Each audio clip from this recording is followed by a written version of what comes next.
கடவுளை பற்றி சொல்கின்ற பொழுது கமலஹாசன் சொல்வது போல கடவுள் இருந்தால் நல்லா இருக்குமே என்று அவர் கூறியதைப் போல கவிஞர் வாலி அவர்களும் ஒரு பாடலிலே கடவுளை பற்றி பட்டியல் போட்டு ஒரு பாடல் இயற்றியிருப்பார். பாபு என்ற ஒரு படம். இதோ எந்தன் தெய்வம் முன்னாலே நான் ஒரே ஒரு புன்னகையில் கண்டேனே.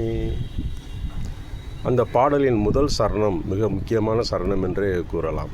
ஏனென்றால் அவர் சொல்கின்ற அந்த 4 வரிகளிலும் 4 பொருள் வருகின்றன. 4 பொருள்களுக்கு பதிலீடாக சப்ஸ்டியூட்டாக எந்த பொருளுமே இல்லை என்று கூற வேண்டும்.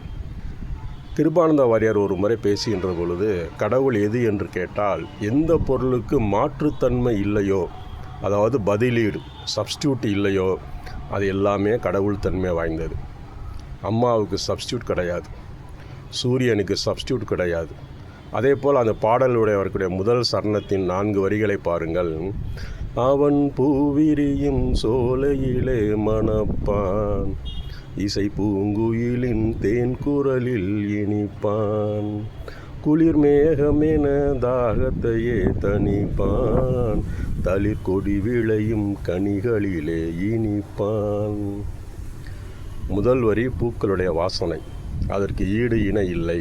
ஆக அந்த மனம் ஒரு தெய்வத்தன்மை வாய்ந்தது.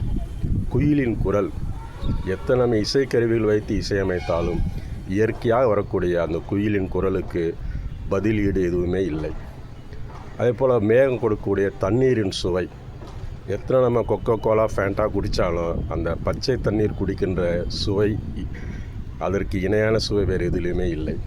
பழத்தினுடைய இனிமை, எத்தனை ஜாங்கிரி ஜிலேபி லட்டு சாப்பிட்டாலும் அந்த இயற்கையான பழத்தினுடைய சுவை எதிலுமே இல்லை.